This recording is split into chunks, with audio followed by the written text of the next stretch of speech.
Maharashtra ATS ने अयान शेख नाम के एक शख्स को गिरफ्तार किया। आज दूसरी बार कोर्ट में पेश किया गया।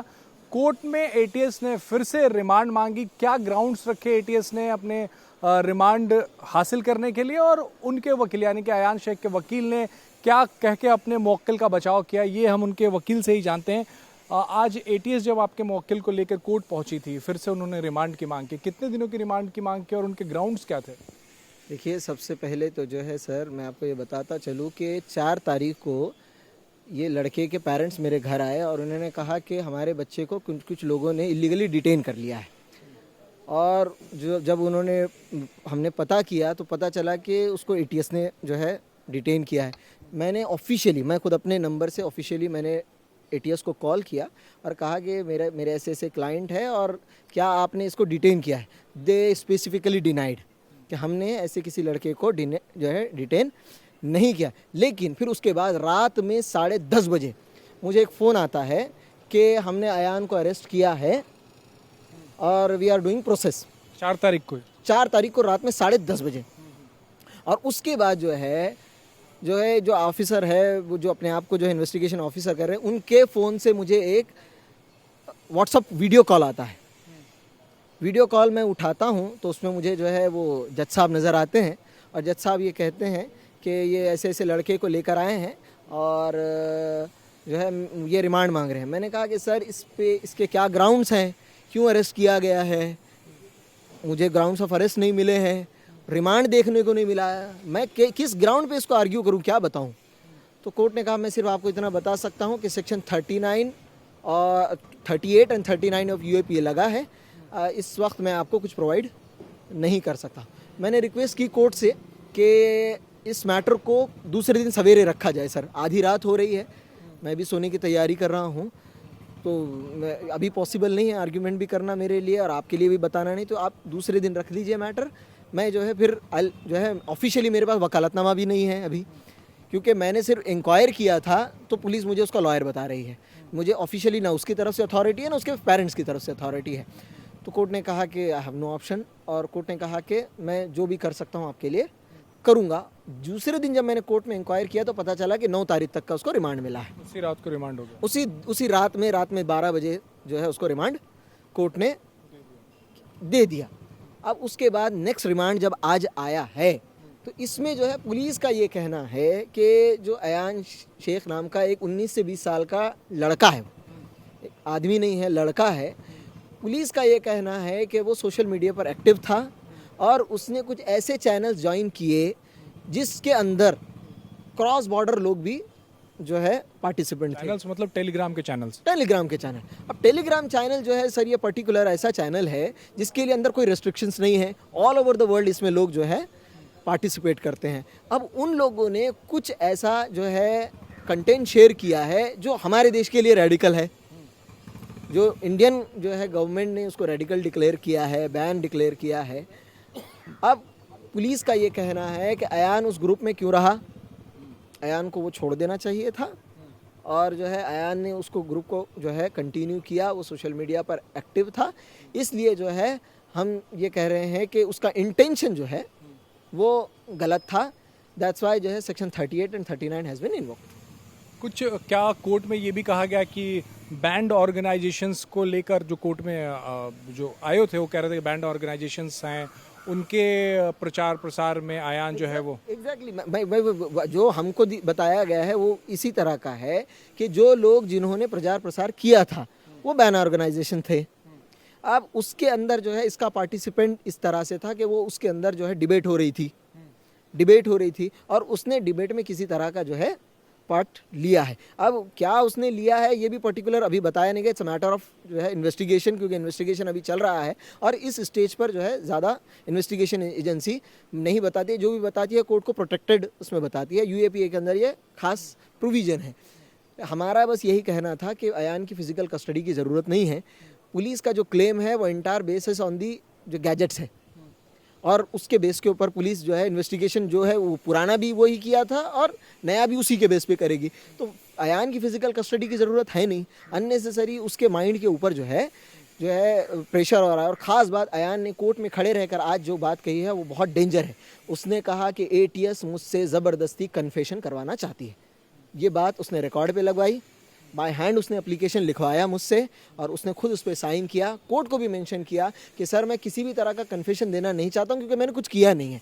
मुझे जो है स्पेसिफिकली जो है टॉर्चर किया जा रहा है कि मैं किसी भी तरह का कन्फेशन दूं। मैं आपके सामने खड़े रह के आज कहना चाह रहा हूं कि मैं किसी का किस्म का कन्फेशन देना नहीं चाहता हूं, लेकिन अगर कल को कोई कन्फेशन रिटर्न फॉर्म में आपके पास आता है तो इसका मतलब ये है कि मुझे वो फिज़िकली तौर पर टॉर्चर करके या मेंटली तौर पर टॉर्चर करके लिया गया है। मैंने अपने विलिंग से कोई भी कन्फेशन ना ग्रुप में क्या कहा था जिसको लेके एटीएस को आपत्ति हुई, और क्या उस ग्रुप को बहुत दिनों से एटीएस ट्रैक कर रही थी, क्या उस टेलीग्राम चैनल का जो ग्रुप था उसको? जी, अब ये तो जो है रिमांड में आया है कि वी वर वॉचिंग के जो टेलीग्राम चैनल है, तो हमने भी कोर्ट से कहा कि अगर जो है ऐसा कोई चैनल था, क्या वॉच कर रहे थे वो, उसमें क्या? उसमें उन्होंने कुछ पर्टिकुलर, उन्होंने बस कहा कि हम जो एक्टिविटीज़ उसमें चल रही थी वो वॉचिंग कर रहे थे।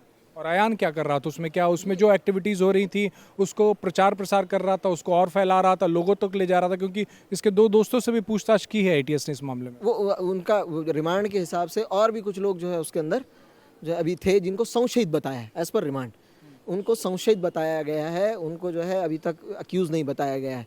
संशयित के इनके ऊपर हमको शक है और उस जो है जो चैनल था वो प्रोटेक्टेड किया गया है। हमें भी जो है उसकी इन्फॉर्मेशन नहीं दी गई है और पर्टिकुलर एक्चुअल उसमें क्या था अब ये तो इन्वेस्टिगेशन में ही पता चलेगा और जब चार्जशीट आएगी तो डिटेल जो है इसमें बताया जाएगा। मैंने आपसे पहले प्रचार प्रसार का आरोप क्यों उस पर लगाया कि वो बैंड ऑर्गेनाइजेशन का इंडिया में प्रचार कर रहा था, लोगों को रिक्रूट कर रहा था, जो एटीएस के सूत्रों से पता चला लोगों को रिक्रूट करने की कोशिश कर रहा था या उसका प्रचार प्रसार कर रहा था? ये बातें भी क्या कोर्ट में आयोग ने कही है? क्या रिमांड रिपोर्ट में ये बात कही गई है? सर आपने खुद कहा कि सूत्रों से कहा गया है।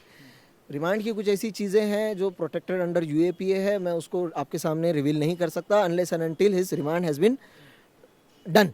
तो जब तक उसका रिमांड कंप्लीट नहीं हो सकता, उसकी कॉपी भी हमें फिजिकल जो है सर्टिफाइड कॉपी हमको नहीं मिलती है और ना ही कुछ चीज़ें हम आपको बता सकते हैं। लेकिन जो सवाल आपका है कि उसके अंदर एक्चुअल में क्या था, ये एक्चुअल में उन्होंने अभी तक जो है हमको भी नहीं बताया है। कोर्ट को एक प्रोटेक्टेड जो है रिपोर्ट दी जाती है जब तक इन्वेस्टिगेशन कंप्लीट नहीं होता है या रिमांड कंप्लीट नहीं होता है।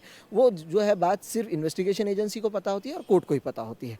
तो एक्चुअल में उसमें क्या है ये हमको जो है पता हमको भी नहीं पता है। तारीख तक कोर्ट ने 12 तारीख तक का रिमांड जो है 8 दिन का रिमांड जो है इन्वेस्टिगेशन एजेंसी ने मांगा था, लेकिन कोर्ट ने उनकी एप्लीकेशन को रिजेक्ट कर दिया। कहा कि इतना रिमांड की ज़रूरत ही नहीं, आप जिस चीज़ के लिए रिक्वायर्ड मांग रहे हैं उसके लिए इतना पर्टिकुलर जो है ज़रूरत नहीं है। और जो है 3 दिन का जो है आई थिंक मेरे ख्याल से कोर्ट ने दिया, 12 तारीख तक का रिमांड जो है कोर्ट ने दिया है। 12 तारीख को फिर जो है इसके ऊपर फिर से हेयरिंग मुलाकात करने के लिए भी कोर्ट ने कहा है कि आरोपी को उनके वकील से मिलने दिया। एटीएस अधिकारियों को हिदायत दे रहे थे जज। जी एग्जैक्टली। जब 7 तारीख को मैं जो है अयान से मिलने गया तो वहाँ पर कुछ ऐसी चीज़ें हुई जो नहीं होना चाहिए। सुप्रीम कोर्ट के स्ट्रिक्ट गाइडलाइंस हैं कि हर पुलिस स्टेशन, हर इवन एनआईए, एटीएस, ये जितने हैं इनका चप्पा सिर्फ बाथरूम को छोड़कर सीसीटीवी फुटेज होना चाहिए। क्योंकि हमारे यहाँ कंप्लेंट्स जो है आ रही हैं कि लोग अंदर जाते हैं मगर ज़िंदा वापस नहीं आते, तो ये बहुत सीरियस कंसर्न है। दूसरा, जो रिसेंटली बॉम्बे हाई कोर्ट ने 7/11 में जजमेंट दिया और जिसमें कहा गया कि फोर्सफुल कन्फेशन जिस तरह से उन लोगों के लिए गए कि किस तरह उनके पेरेंट्स को जो है नंगा करके, उनके जो है औरतों को जो है हरास करके उनके कन्फेशंस लिए गए और उसको एडमिट किया कोर्ट ने। ये एक बहुत जो है डेंजर प्रेसिडेंट जो है सेट करता है।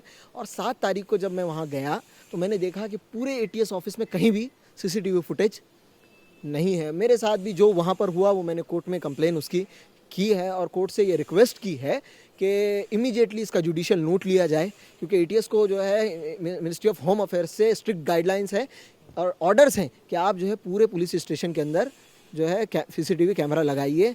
दूसरा, हमने एक एप्लीकेशन ये लगाया है कि अयान के ऊपर किसी भी तरह का फिजिकल टॉर्चर ना किया जाए, उसके साथ जो भी इन्वेस्टिगेशन किया जाए वो उसका जो है वीडियोग्राफी किया जाए और वो कोर्ट में सबमिट किया जाए। उसके लॉयर को जब इन्वेस्टिगेशन हो रहा है तो एक डिस्टेंस पे उसके लॉयर को अलाउ किया जाए कि किसी तरह का वो वॉच करे कि किसी तरह का फिजिकल वायलेंस या जो है अब्यूज़ नहीं हो रहा हो, और particular time to time physical उसके लॉयर को उससे मिलने दिया जाए।